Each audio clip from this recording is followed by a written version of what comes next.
Hello दोस्तों, कैसे हैं आप सब। स्वागत है आप सभी का कॉमिक वर्ल्ड 2.0 पर। तो चलिए दोस्तों, शुरू करते हैं अनिल मोहन का नॉवेल ताज का दावेदार का तीसरा भाग। मोना चौधरी कई पलों तक शुभ सिंह को देखती रही। तुम अभी पत्थर के बुत बनकर लेटे हुए थे? मोना चौधरी बोली। हाँ, तिलिस्मी कैद में अपने किए की सज़ा भुगत रहा था। मुझे मंत्रों से पत्थर का बना दिया गया था और ऊपर तिलिस्मी लकीरों वाली चादर डाल दी थी, और इस तिलिस्मी कैद से मुझे देवी यानी कि तुम निकाल सकती थी। कैद करते वक्त मुझे दालू बाबा ने यही बताया था कि तुम आओगी, तुम ही मेरे पत्थर बने जिस्म से चादर हटाकर मुझे तिलिस्मी कैद से मुक्ति दिलाओगी।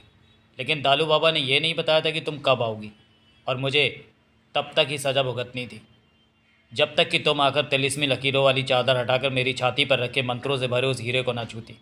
शिव सिंह ने दोनों हाथ जोड़कर आधार आभार भरे स्वर में कहा। मोना चौधरी ने उसे सिर से पांव तक देखा। वो 50 बरस का गठे जिस्म का व्यक्ति था। उसके सिर के बाल काले थे, बदन पर कुर्ता पजामा था। देखने में वो संपन्न नजर आता था। मोना चौधरी ने महसूस किया कि उसका आदर भाव नकली नहीं है। वो जो कह रहा है जिद से कह रहा है। मैं बहुत थकी हुई हूँ, मोना चौधरी बोली। कहीं आराम से बैठकर तुमसे बात करना चाहती हूँ। आओ देवी। कहने के साथ ही शिव सिंह दरवाजे की तरफ बढ़ा। मोना चौधरी उसके पीछे चल दी। तुम कितनी देर तिलिस्मी कैद में रहे? मोना चौधरी बोली। शुभ सिंह होठे ही होठों में बड़बड़ाया, फिर क्या उठा। 150 बरस। तो ये जगह इतनी साफ कैसे? क्या यहाँ कोई साफ सफाई करने आता है? मोना चौधरी ने उसे देखा। नहीं, जब मुझे सज़ा के लिए तैयार किया जा रहा था तो इस जगह को मैंने मंत्रों से बांध दिया था कि यह जगह हमेशा साफ रहे, धूल भी भीतर ना आ सके। इसलिए यह जगह बिल्कुल साफ है। मोना चौधरी फिर कुछ नहीं बोली। शुभ सिंह मोना चौधरी को लेकर ऐसे कमरे में पहुंचा जो शयन कक्ष था। देवी। कमरे में पहुंचकर वो मोना चौधरी की तरफ पलटकर बोला। यहाँ तुम निश्चिंत होकर आराम कर सकती हो। खाने पीने के लिए जो भी चाहिए हो तो मुझे सेवा का मौका दो। मोना चौधरी सजे सजाए बेड की तरफ बढ़ती हुई बोली। इस वक्त मुझे आराम के अलावा कुछ नहीं चाहिए। तुम बैठो और मुझसे बात करो। शुभ सिंह कुर्सी पर बैठ गया। मोना चौधरी आराम करने के ढंग में बेड पर लेट गई। पूछो देवी, क्या पूछना चाहती हो तुम? शुभ सिंह आदर भरे स्वर में क्या उठा। तुम्हें दालू बाबा ने सजा दी और पत्थर बना दिया। मोना चौधरी ने उसे देखा। हाँ, ये दालू बाबा कौन है? मोना चौधरी की निगाह उस पर टिकी रही। तिलिस्मी नगरी का राजा है इस वक्त, शुभ सिंह ने बताया। इस वक्त का क्या मतलब? पहले 150 बरस पहले जब ये उथल पुथल हुई तब इस नगरी की मालकिन तुम थी देवी, और दालू बाबा तुम्हारा हुक्म मानने वाला गुलाम था। और नगरी के चंद खास लोगों में जो तिलिस्म जानते थे उनमें दालू बाबा भी तिलिस्म जानता था। जब तुम जिंदा नहीं रही तो दालू बाबा ने इस नगरी को संभाल लिया और अपनी विद्या के दम पर उसने ऐलान किया था कि तुम वापस लौटोगी, और तुम लौट भी आई। शुभ सिंह ने कहा। 150 बरस पहले क्या उथल पुथल हुई थी? मोना चौधरी ने पूछा। शुभ सिंह सिर झुकाकर धीमे स्वर में क्या उठा। देवी, मुझे लगता है तुम पहले की बातें भूल चुकी हो, और तिलिस्मी नगरी के उसूलों के मुताबिक तिलिस्मी नगरी की कोई बात बाहरी व्यक्ति को बताने का मतलब है वो तिलिस्म विद्या के खिलाफ जा रहा है। और तुम्हारे बदन से उठने वाली महक बता रही है कि तुम पृथ्वीवासी हो। मोना चौधरी के होठों पर मुस्कान उभरी। मतलब कि तुम जानते हो कि मैं इस नगरी की नहीं हूँ? मोना चौधरी बोली। हाँ। इस पर भी तुम मुझे देवी कह रहे हो? हाँ, तुम तिलिस्मी नगरी की कुल देवी हो, शुभ सिंह ने पक्के स्वर में कहा। क्योंकि मेरा चेहरा तुम्हारी देवी के बुत से मिलता है? मोना चौधरी हौले से हंसी।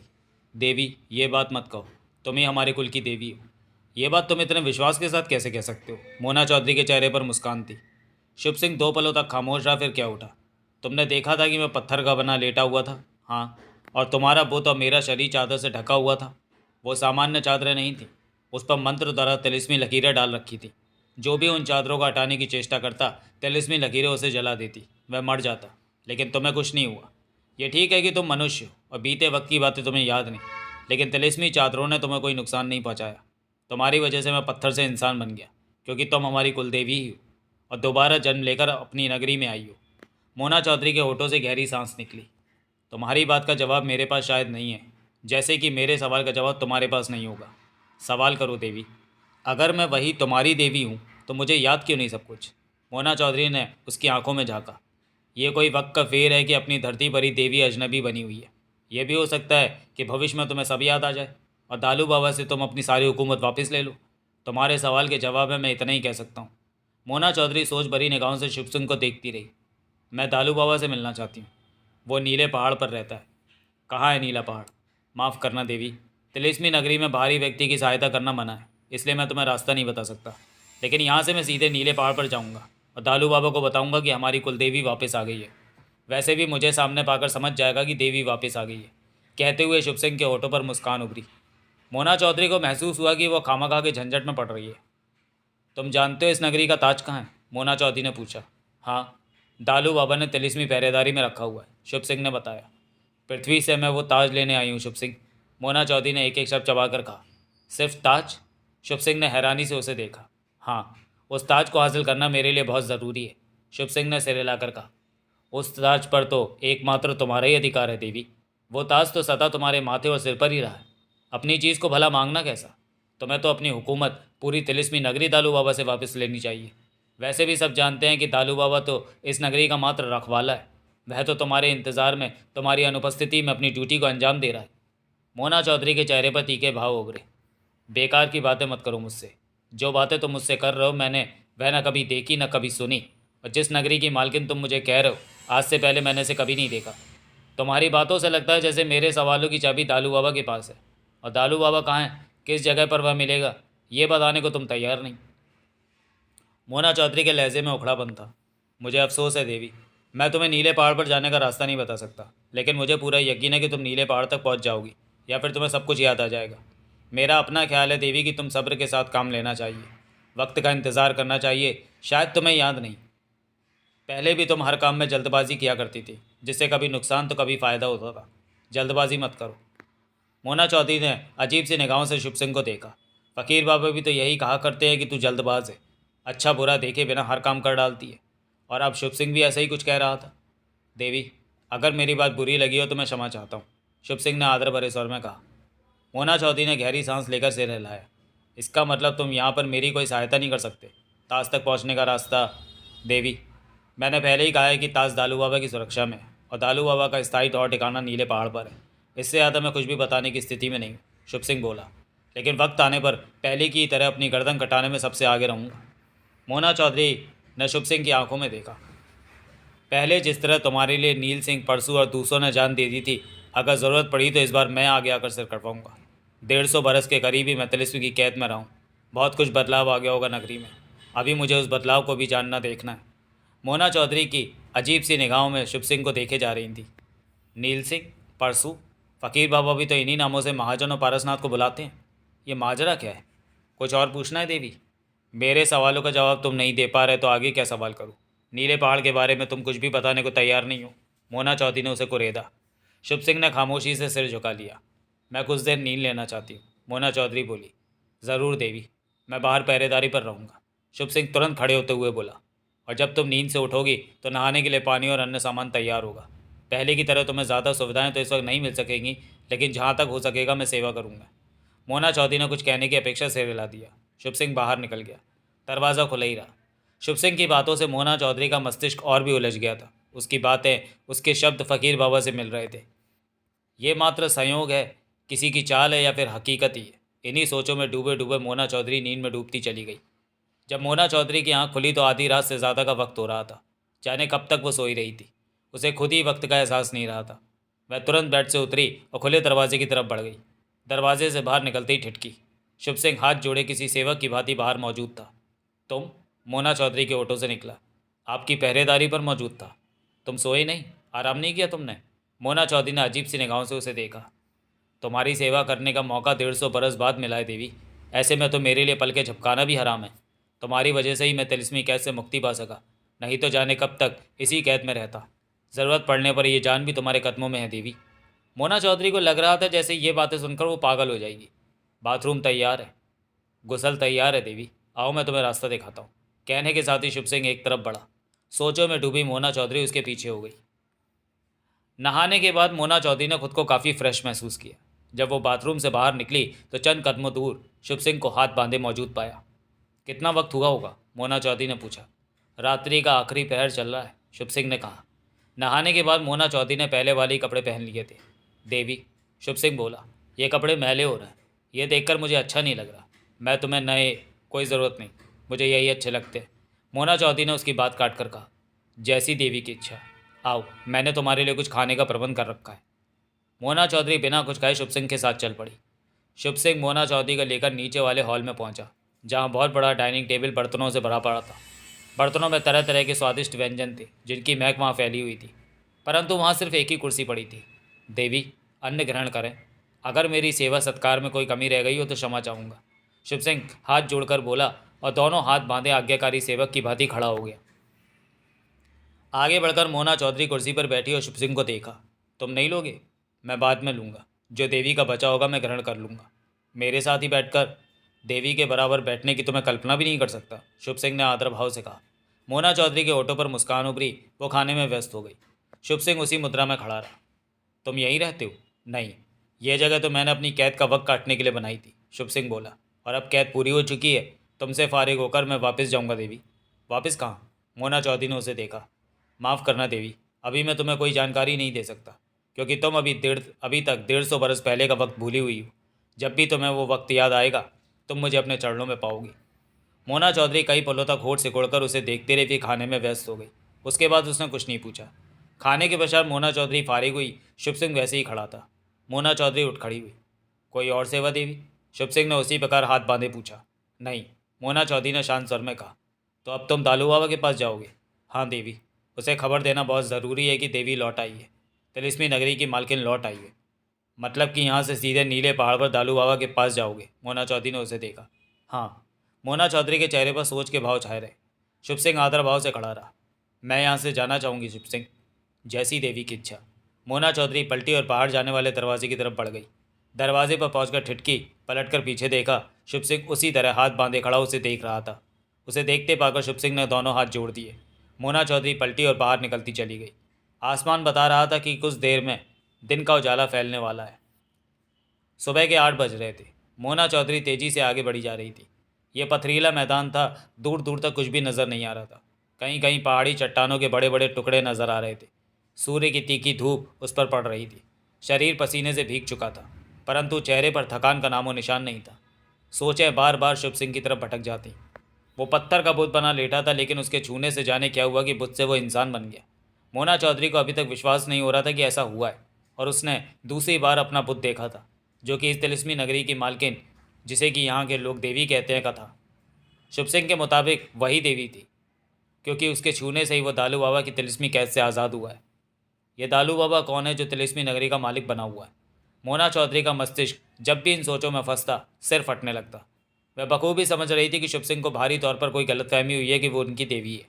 वह नहीं जानती कि शुभ सिंह उसके छूने पर बुत से इंसान कैसे बन गया, परंतु यह वह अच्छी तरह जानती थी कि वो मोना चौधरी है, पृथ्वी की वासी है, हिंदुस्तान की राजधानी दिल्ली में रहती है, और फ़कीर बाबा ने उसे यहाँ ताज लेने भेजा है। इस वक्त वो देवराज चौहान के साथ हार जीत के मुकाबले में भाग रही है कि जो ताज हासिल कर लेगा उसे जीता मानकर दूसरा हमेशा के लिए उसका गुलाम बन जाएगा। ऐसे में यहाँ उसकी मूर्तियाँ मिलना, उसे कुलदेवी तिलिस्म की मालकिन कहना, हैरानी वाली बात नहीं तो और क्या था। मोना चौधरी को पूरा विश्वास था कि उसके चेहरे की वजह से मिलने वाले लोग धोखा खा रहे हैं। मोना चौधरी का आगे बढ़ना जारी था। शुभ सिंह के मुताबिक दालू बाबा नीले पहाड़ पर था, और तिलिस्मी ताज दालू बाबा की देख रेख में सख्त तिलिस्मी पहरेदारी में रखा हुआ था।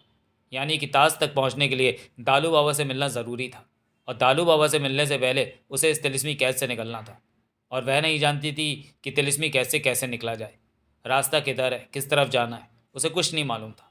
वह आगे बढ़ी जा रही थी ये सोचकर कि कहीं तो कोई रास्ता मिलेगा, या फिर रास्ता बताने वाला मिलेगा। प्यास से मोना चौधरी का गला सूखने लगा। उसने खंजर को छुआ और ठिठक कर बोली, मुझे पानी चाहिए। उसी पल उसके सामने ट्रे में रखा पानी का गिलास आ गया। मोना चौधरी ने पानी पीकर गिलास वापस ट्रे में रखा तो ट्रे नज़रों से गायब हो गई। मोना चौधरी ने मनी मनमुद्रा नाथ को धन्यवाद दिया कि जिसने ज़बरदस्ती उसे तिलिस्मी खंजर दिया था, कि आने वाले वक्त में यह खंजर तुम्हारी सहायता करेगा। मतलब कि मुद्रानाथ जानता था कि उसके सामने कैसा वक्त आने वाला है, या फिर ये जानता होगा कि उसके सामने कई परेशानियां आ सकती हैं। आखिर वो मुद्रानाथ कौन था? मुद्रानाथ के बारे में जानने के लिए पढ़ें पूर्व प्रकाशित अनिल मोहन का उपन्यास जीत का ताज, जो कि आपको अनिल मोहन की प्लेलिस्ट में मिल जाएगा। कुछ दूर मोना चौधरी को 7-8 फीट की चट्टान खड़ी नजर आई। आगे बढ़ते बढ़ते मोना चौधरी की निगाह कई बार चट्टान की तरफ उठी, क्योंकि वो मात्र चट्टान न होकर चट्टान के रूप में कुछ और ही लग रहा था। 10 मिनट बाद चलते चलते मोना चौधरी उस पहाड़ी पत्थर के पास पहुंचकर टिटकी। वो पत्थर लाल रंग का था, 7-8 फीट ऊंचा, परंतु मोना चौधरी को लगा वो पहाड़ी पत्थर किसी इंसान की आकृति लिए हुए। वो शायद किसी का बुत था, जो कि काफ़ी हद तक टूट फूट चुका था। बुत के चेहरे पर मूछें नजर आ रही थी। मोना चौधरी को लगा जैसे बुत वाले चेहरे को कहीं देखा है। अगले ही पल चिहुक पड़ी। बुत का चेहरा देवराज चौहान से मिल रहा था। चेहरा काफ़ी हद तक टूटा फूटा हुआ था, परंतु जिसने देवराज चौहान को देखा हुआ वो पहचान सकता है कि बुत का चेहरा देवराज चौहान का है। देवराज चौहान का बुत और यहाँ? मोना चौधरी को अपना सिर घूमता सा लगा और करीब पहुंचकर मोना चौधरी ने बुत को छुआ, अच्छी तरह देखा। पहले उसे अपना बुत देखने को मिला, अब देवराज चौहान का। उसका बुत सफ़ेद था और हिफाजत से रखा हुआ था, परंतु देवराज चौहान का बुत टूटा फूटा हुआ था। उलझनों में घिरी मोना चौधरी आगे बढ़ने लगी तो उसके कानों में आवाज़ पड़ी, रुक जाओ। मोना चौधरी फौरन ठिठकी, आसपास देखा, वहाँ कोई भी नहीं था। कौन हो तुम? मोना चौधरी की निगाह बुत के चेहरे पर जा टिकी। मैं बुत का पहरेदार हूँ और आने जाने वाले को आगाह करता हूँ। आवाज़ आई, सामने आओ। मैं सामने नहीं आ सकता और तुम्हें आगाह कर रहा हूँ कि यहाँ से गुजरने वाला तब तक आगे नहीं बढ़ सकता जब तक बुत को पत्थर न मारे। पत्थर उठाओ, बुत पर मारो। क्यों? ये यहाँ का रिवाज है। मैं तुम्हारे रिवाज को नहीं मानती और पत्थर नहीं मारूंगी। मोना चौधरी का सर सख्त हो गया। इनकार करके तुम खुद को मुसीबत में डाल रही हो। आवाज़ पुनः आई, सामने आकर बात करो। मोना चौधरी की आवाज़ में गुस्सा उभरा। नहीं, मैं सामने नहीं आ सकता। तुम नीचे से पत्थर उठाओ और बुत को मारो, ये मेरा आदेश है। मैं किसी का आदेश मानने की पाबंद नहीं हूँ। तो फिर तुम यहाँ से आगे नहीं बढ़ सकती। आवाज़ पुनः कानों में पड़ी, ना ही तुम वापस लौट सकती हो। मुझे रोकने के लिए तुम क्या करोगे? मोना चौधरी की आवाज़ में गुस्सा था। उसी वक्त मोना चौधरी के चारों तरफ आग भड़क उठी। 3-3 फीट ऊंची लपटें उठ रही थी। उस आग की गर्मी मोना चौधरी को महसूस होने लगी। आंखें सुकोड़े मोना चौधरी भड़की आग की लपटों को देखने लगी। दूर दूर तक हर तरफ आग की लपटें ही लपटें नजर आ रही थी। ये आग तब तक जलती रहेगी जब तक तुम पत्थर उठाकर बुत को नहीं मारोगी। अगर तुमने आग की लपटों को पार करने की कोशिश की तो जलकर मर जाओगी। आवाज़ पुनः कानों में पड़ी। मोना चौधरी समझ नहीं पाई कि क्या करे। ये बुत किसका है? मोना चौधरी की निगाहें आग की लपटों पर ही फिर रही थीं। ये नगरी की देवी के दुश्मन का बुत है। बुत को पत्थर मारो और अपने रास्ते पर चली जाओ। जाने क्यों मोना चौधरी के मन में जिद आ गई थी कि वो उस आवाज़ के कहे मुताबिक बुत को पत्थर नहीं मारेगी, जिसका चेहरा देवराज चौहान से मिल रहा था। परंतु बुत की बात माने बिना वहाँ से जा भी नहीं सकती थी, क्योंकि उसने हर तरफ आग जला रखी थी और आग तब तक नहीं हटेगी जब तक कि वो बुत को पत्थर न मार देती। जिद को मन में दबाकर मोना चौधरी ने बुत को पत्थर मारने का मन बनाया और पत्थर उठाने के लिए नीचे झुकी। तभी कमर पर पैंट में फंसे खंजर की चुभन महसूस हुई। झुकने से मोना चौधरी ठिठकी, आंखों में सोच के भाव उभरे। फिर सीधी खड़ी हुई और कमर में दबा खंजर निकालकर हाथ में पकड़ लिया और बड़बड़ाई, मुझे इस आग से बचा खंजर। मोना चौधरी के होंठ से निकलने वाले शब्द अभी पूरे ही हुए थे कि आग की तपिश जो उस तक पहुंच रही थी वह एकाएक समाप्त हो गई। मोना चौधरी को वातावरण सामान्य लगने लगा, परंतु वो आग की लपटें अभी भी उठ रही थीं। कुछ देर सोच भरी निगाहों से मोना चौधरी आग की उठती लपटों को देखती रही। खंजर के हाथ में आते ही तपिश के दूर होने पर उसका हौसला बढ़ा था। फिर वो आगे बढ़ी और आग की लपटों के पास पहुंचकर ठिठकी। आग की ज़रा भी तपिश उसे महसूस नहीं हुई। मोना चौधरी ने हाथ आगे बढ़ाया लपटों को छूने के लिए, फिर फौरन ही वापस खींचा। मोना चौधरी के चेहरे पर अजीब से भाव आए। उसकी उंगलियां आग की लपटों में से गुजर कर वापस आई थीं, परंतु गर्मी या तपिश का ज़रा भी उसे एहसास न हो पाया था। मोना चौधरी ने पुनः अपना हाथ बढ़ाया और आग में दे दिया। सब ठीक रहा। वो जैसे उसके लिए हवा बन गई थी। मोना चौधरी समझ गई कि ये सब तिलिस्मी खंजर का ही कमाल है। खंजर हाथ में दबाए वो बेखौफ आगे बढ़ी और आग की लपटों में से गुजरती चली गई। दूर दूर तक वो लपटें फैली थी। 5 मिनट तक मोना चौधरी आगे बढ़ती रही और लपटों को पार कर गई। आगे फिर ज़मीन नज़र आने लगी। मोना चौधरी ने ठिठक कर पलट कर लपटों को देखा, परंतु अब वो आग की लपटें कहीं भी नज़र नहीं आई। पहले की तरह सामान्य ज़मीन नज़र आ रही थी और दूर उसी लाल से पहाड़ी पत्थर के बुत की पीठ दिखाई दे रही थी।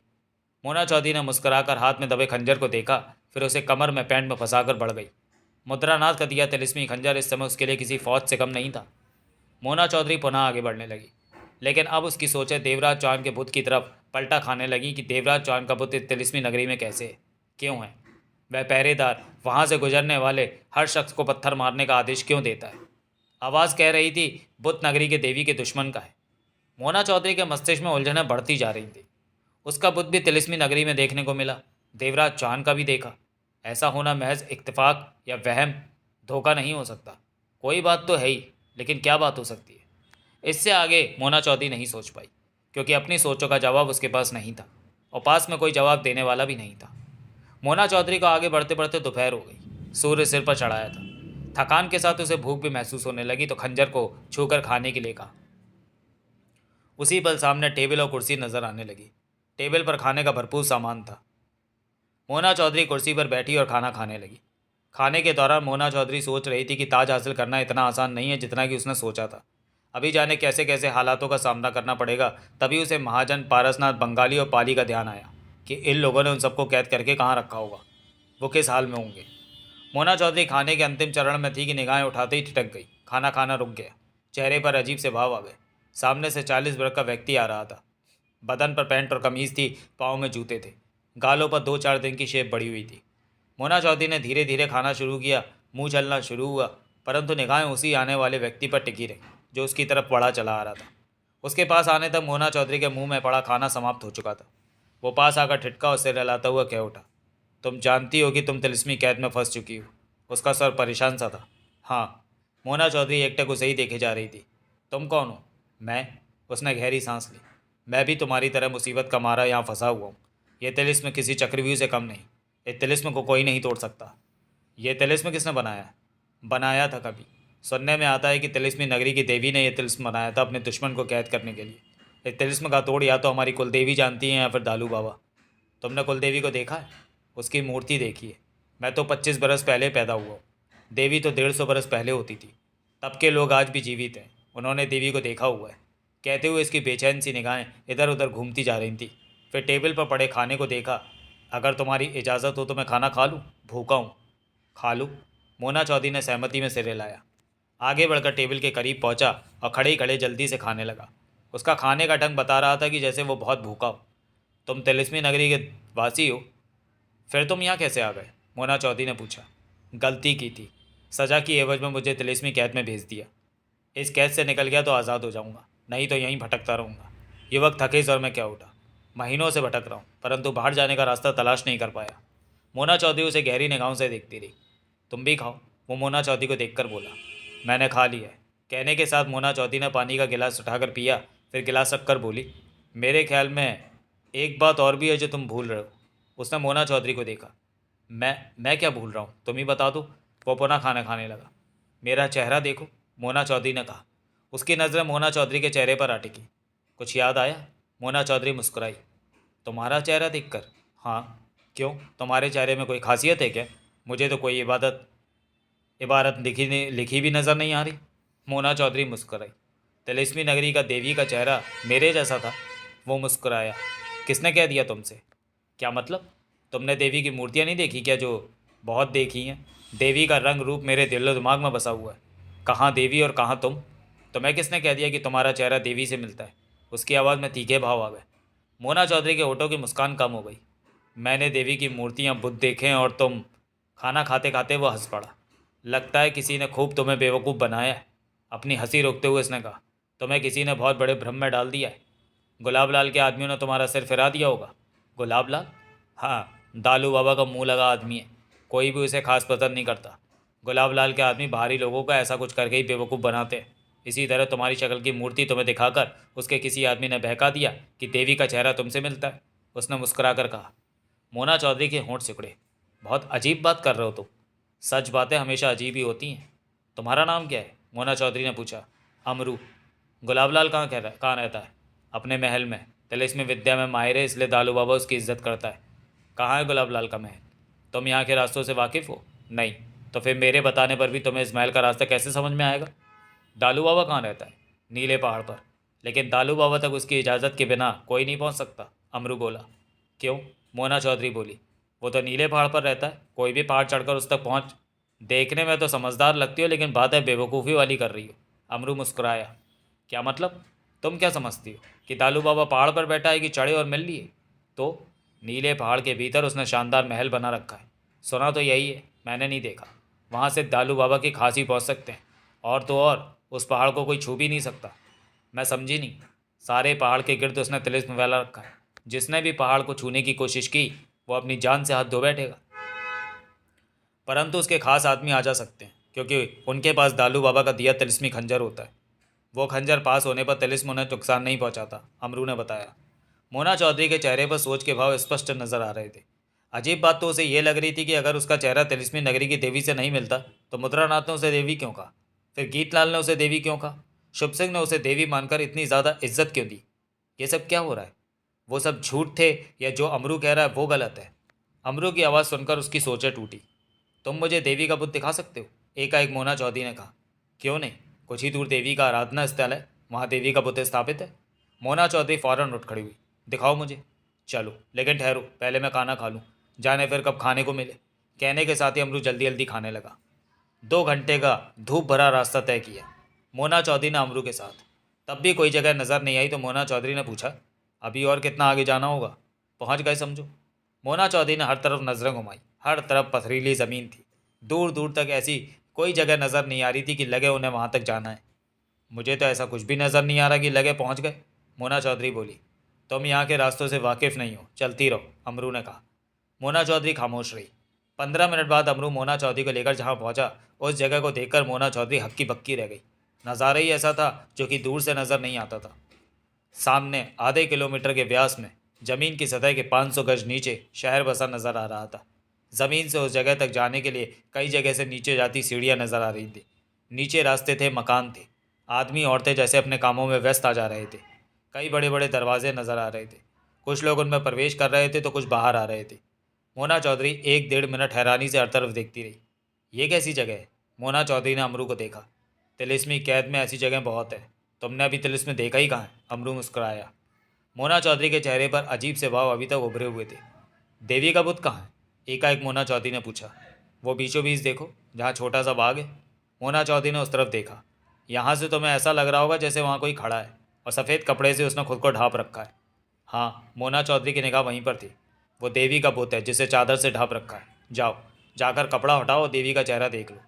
मोना चौधरी ने गर्दन घुमाकर अमरू को देखा। मैं जाऊँ? तुम नहीं चलोगे क्या? मोना चौधरी ने पूछा। अमरू वहीं ज़मीन पर बैठता हुआ बोला, मैंने बहुत बार देवी के दर्शन कर रखे हैं। वैसे भी इस वक्त देवी का चेहरा देखने की इच्छा तुम्हारी है, मेरी नहीं। मैं यहाँ बैठकर आराम करता हूँ, तुम हो आओ। देवी के बुत पर कपड़ा क्यों दे रखा है? वो यहाँ का यही रिवाज है। देवी के दर्शन कराओ, उसके बाद दोनों मिलकर इस तिलिस्मी कैद से निकलने का कोई रास्ता तलाशते हैं, नहीं तो सारी उम्र यहीं बीत जाएगी। परेशान सा अमरू कह उठा। क्षणिक सोच के बाद मोना चौधरी आगे बढ़ी और सीढ़ी पर पाँव रखा, फिर पलटकर अमरू को देखा। वो वैसे ही परेशान अवस्था में बैठा था। मोना चौधरी सीढ़ियाँ उतरने लगी। 5 मिनट में ही वो सीढ़ियाँ तय करके नीचे पहुँच गई। वहाँ से एक छोटा रास्ता बाग में खड़े बुत की तरफ जा रहा था। मोना चौधरी उसी रास्ते पर आगे बढ़ गई। रास्ते में मिलने वाले लोग उसे देखते, सिर झुकाते, फिर आगे बढ़ जाते। किसी ने मोना चौधरी से बात नहीं की। मोना चौधरी ने भी किसी से बात नहीं की। वह जाकर वह जल्दी से जाके बुत का चेहरा देखना चाहती थी, ताकि वह जान सके कि अमरू सच बोल रहा है या पहले मिलने वालों ने उससे झूठ बोला कि तिलिस्म की मालकिन का तिलिस्म की देवी से उसका चेहरा मिलता है और उसे नज़र आने वाले बुत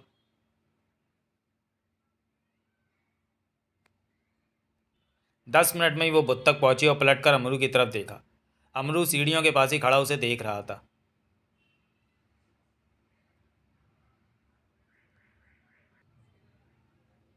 अमरू ने हाथ हिलाया। मोना चौधरी ने पुनः बुत को देखा, फिर हाथ बढ़ाकर चादर को खींचा। चादर हटते ही बुत स्पष्ट नजर आने लगा। मोना चौधरी चौंकी। ये बुत भी उसके चेहरे वाला था। इसका मतलब अमरू झूठ बोल रहा है। दूसरे ही पल मोना चौधरी चिहुक पड़ी। अजीब सी ऐसी गड़गड़ाहट हुई कि जैसे पहाड़ टकराए हों। ज़मीन पर तीव्र कंपन सा होता महसूस हुआ। मोना चौधरी ने बुत की बाँह थाम ली, वरना शायद गिर जाती। तुरंत ही पैदा होने वाली हलचल थम गई। इसके साथ ही मोना चौधरी की आंखें फैलती चली गईं। वहाँ पहले जो कुछ भी नज़र आ रहा था वो अब कहीं पर भी नहीं था। ना लोग थे, ना रास्ते थे, ना वो बड़े बड़े दरवाजे थे जहाँ लोग आ जा रहे थे। सब कुछ गायब हो चुका था। जहाँ वो खड़ी थी वही छोटा सा बाग और बुत बचा था। तभी उसके कानों में अमरू के हंसने की आवाज़ पड़ी। मोना चौधरी ने फ़ौरन ऊपर देखा। ऊपर किनारे पर खड़ा अमरू उसे देखता हुआ हंस रहा था। ऊपर जाने की सीढ़ियाँ भी गायब हो चुकी थी। वहाँ पथरीली उजाड़ सी जगह ऊपर जाती दिखाई दे रही थी। इस वक्त मोना चौधरी आधा किलोमीटर व्यास के गड्ढे में खड़ी थी। मोना चौधरी समझ गई कि अमरू ने साजिश के तहत उसे यहाँ पहुँचाया है। हंसी रोककर अमरू बोला, पहले तुम तिलिस्मी कैद की ऊपरी सतह पर थी, अब और भी खतरनाक कैद में पहुँच गई हो। इसी तिलिस्म में भटक भटक कर तुम खुद की मौत को गले लगा लोगी। मोना चौधरी को अजीब सा लगा कि अमरू इतनी दूर है, फिर भी आवाज़ इस तरह कानों में पड़ रही है जैसे वो करीब ही खड़ा हुआ है। तुमने मेरे साथ ऐसा क्यों किया? मोना चौधरी सामान्य स्वर में बोली। अमरूश मोना चौधरी के शांत शब्द ऊपर खड़े अमरू ने सुने। यह मेरा काम है। जिन लोगों को कैदी बनाकर तिलिस्म में भेजा जाता है, मेरा काम उन्हें खतरनाक से खतरनाक तिलिस्म में फंसाना है, जैसे कि अब तुम्हें पहुंचाया है। अमरू मुस्कुराकर बोला, मैं यहाँ से आसानी से ऊपर आ सकती हूँ। मोना चौधरी ने कहा, भ्रम में मत रहना, ये तिलिस्म है। जो रास्ता पार कर लिया उस पर तो तिलिस्मी तुम्हें वापस नहीं भेज सकता। अब तुम्हें यहाँ आगे ही बढ़ना है, अपनी मौत तलाशनी है तुम्हें, अमरू ने हंसकर कहा। मोना चौधरी का दिमाग तेजी से चल रहा था। मेरा चेहरा इस मूर्ति से मिलता है, मालूम है मुझे। अमरू की आवाज़ आई। क्या मैं तुम लोगों की कुलदेवी नहीं हो सकती? नहीं, अमरू हंसा। तुम देवी नहीं हो सकती, क्योंकि ये सारा तिलिस्म का ही बनाया हुआ है, देवी का ही बनाया हुआ है। इसे तोड़ना देवी के लिए मामूली काम है और तुम तो सामान्य लोगों की तरह मेरी बातों में फंस गई। लेकिन इसमें कोई शक नहीं कि तुम्हारी सूरत हमारी देवी जैसी ही है। इसके साथ ही अमरू पीछे हटता चला गया। वो मोना चौधरी को दिखाई देना बंद हो गया। मोना चौधरी ने गहरी सांस लेकर आसपास देखा। दूर दूर तक पथरीली बंजर जगह के अलावा कुछ नजर न आया। सूर्य पश्चिम की तरफ झुकता जा रहा था और इस जगह से सूर्य नजर भी नहीं आ रहा था। धूप अवश्य वहाँ की कुछ जगहों पर पड़ रही थी। मोना चौधरी ने कोई रास्ता तलाश करने के लिए उस सारी जगह को देखना ज़रूरी समझा और आगे बढ़ गई। चेहरे पर गंभीरता नजर आ रही थी। तब तक दिन ढल चुका था। अंधेरा सिर पर सवार था जब मोना चौधरी को उसी गड्ढे की दीवार में एक साथ 3 दरवाजे देखने को मिले। उन दरवाज़ों की ऊंचाई 5 फीट से ज़्यादा नहीं थी। तीनों दरवाजे 3-3 फीट के फासले पर थे, परंतु उलझन में डालने वाले वो शब्द थे जो उन दरवाज़ों पर लिखे हुए थे। उसकी नज़र उन्हीं शब्दों पर फिरती रही। पहले दरवाजे पर लिखा था, ये मौत का दरवाज़ा है। दूसरे दरवाजे पर लिखा था, ये ज़िंदगी का दरवाज़ा है। तीसरे दरवाजे पर लिखा था, इस दरवाजे के पीछे ज़िंदगी और मौत दोनों ही हैं। मोना चौधरी ने दरवाज़ों पर लिखे शब्दों का मतलब समझा, परंतु धोखे से भरपूर तिलिस्म में किसी भी बात पर विश्वास करना अपनी मौत को दावत देना था, और किसी बात पर विश्वास किए बिना मंजिल तक भी नहीं पहुंचा जा सकता था। स्पष्ट था कि अब उसे किसी एक दरवाजे में तो प्रवेश करना ही था। मोना चौधरी ने पुनः तीनों दरवाजे पर लिखे शब्दों पर निगाह मारी। चेहरे पर फैसले के भाव आए। यह फैसला तीसरे दरवाजे में प्रवेश करने का था, जिस पर लिखा था कि इस दरवाजे के पीछे ज़िंदगी और मौत दोनों ही हैं। मोना चौधरी दरवाजे के पीछे पहुंची। हाथ बढ़ाकर दरवाजे को धक्का दिया। दरवाजे के दोनों पल्ले खुलते चले गए। बाहर अब अंधेरा फैलना शुरू हो गया था। पक्के इरादे से मोना चौधरी ने कदम आगे बढ़ाया और दरवाजे से भीतर प्रवेश कर गई। यह सामान्य सा कमरा था और रोशनी का पूरा इंतजाम था, परंतु कमरे की रोशनी दरवाजे से बाहर ज़मीन पर नहीं पड़ रही थी। पूरा कमरा खाली था। फर्श पर 3 जगह 2 फीट ऊंचे और 2 फीट चौड़े 3 चबूतरों जैसी छोटी सी जगह बनी हुई थी, जैसे कि तिपाही होती है। और सामने की दीवार पर स्पष्ट शब्दों में लिखा था, इनमें से किसी एक पर बैठो और अपनी पसंदीदा यात्रा का आनंद लो। मोना चौधरी के होंठ सिकुड़े। उसने तिपाही जैसी तीनों सीटों को देखा जो पक्के सीमेंट जैसी चीज़ से बनी हुई थी। उसके बाद पुनः दीवार पर लिखे शब्दों को पढ़ा। इतना तो समझ चुकी थी उसे इन तीनों में से किसी एक सीमेंट की सीट को चुनना होगा, वरना वो आगे नहीं जा सकेगी। लेकिन सीट पर बैठने के बाद क्या होगा, यह सोचकर पल भर के लिए उसका दिल धड़का। फिर जाने क्या सोचकर वो खुले दरवाजे की तरफ बढ़ी, लेकिन दरवाजे के समीप पहुंचकर उसे रुक जाना पड़ा। वो बाहर नहीं जा सकी। लगा जैसे उसके रास्ते में कोई दीवार आ गई हो। इस तरह उसका जिस्म टकराया, जबकि सामने खुला दरवाज़ा नजर आ रहा था। मतलब कि वो बाहर नहीं जा सकती अब। अमरू के शब्द ध्यान में आए कि इस तिलिस्म में आगे बढ़कर पीछे नहीं लौटा जा सकता। मोना चौधरी ने पुनः कोशिश की, परंतु ना नजर आने वाली दीवार ने उसे आगे नहीं जाने दिया। मोना चौधरी दांत भींचकर पलटी और जो होगा देखा जाएगा ये सोचकर वो आगे बढ़कर सीमेंट नुमा सीट पर जा बैठी। एक पल बीता, 2 पल बीते। छठे पल मोना चौधरी को लगा जैसे वो कमरा जोरों से हिला हो। वहाँ तीव्र कंपन हुआ। उसने जल्दी से वहाँ से उठना चाहा, परंतु जैसे ही उस सीट ने उसे पकड़ लिया, वो उठ ना सकी। तभी उसके पैरों के पास से देखते ही देखते कमरे का फर्श फटता चला गया। मोना चौधरी के चेहरे पर हड़बड़ाहट के भाव उभरे। उसी क्षण फटे फर्श में से नाक के फन की भांति लोहे की जंजीर निकली और मोना चौधरी की पिंडली के साथ सख्ती से लिपटती चली गई। मोना चौधरी ने पिंडली को बचाने की पूरी चेष्टा की, परंतु सफल न हो सकी। उसी समय जंजीर ने जोर से झटका दिया। मोना चौधरी का शरीर उछला और जंजीर के साथ कमरे के फटे फर्श के भीतर गायब होता चला गया, और वो फर्श वापस अपनी जगह पर इस तरह आ गया कि देखने पर कहा नहीं जा सकता था कि कभी वो फर्श फटा भी होगा।